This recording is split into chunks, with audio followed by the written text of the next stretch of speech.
આપણો પેટ હોય હા. અને પેટ વધી જતું હોય છે, હા હા. તો એ પેટ ઘટાડવું એ કેવી રીતે ઘટાડો છો તમે? બાય સાઉન્ડથી હું ઘટાડું છું, પણ એ સાઉન્ડ ઓડિબલ નથી હોતો, નોન ઓડિબલ હોય છે. સો જેમ કે અત્યારે આપણે બંને વાત કરીએ છીએ, એક સાઉન્ડ છે જે આપણે સાંભળી શકીએ છીએ, પણ જો આપણે બોલીએ નહીં અને એ બી એક સાઉન્ડ છે, ન બોલો પણ એક એવો સાઉન્ડ છે કે જે એકબીજા સાથે કોમ્યુનિકેટ કરે છે.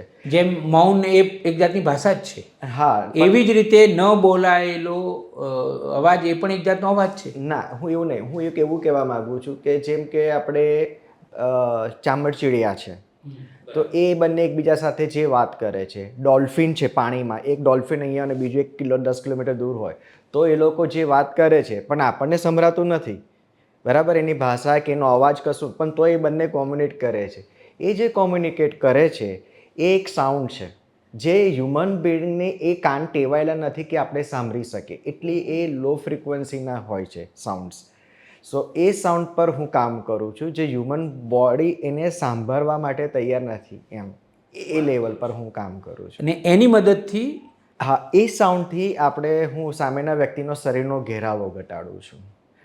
અને જે માત્ર 5 જ મિનિટમાં ઘડિયાળના કાંટે તમે આમ સ્ટોપ વોચ લઈને બેસો ને 5 મિનિટ થાય અને તમે માપો તો તરત એમનું on the spot inch loss થઈ જાય. માત્ર 5 મિનિટમાં જ? 5 મિનિટમાં.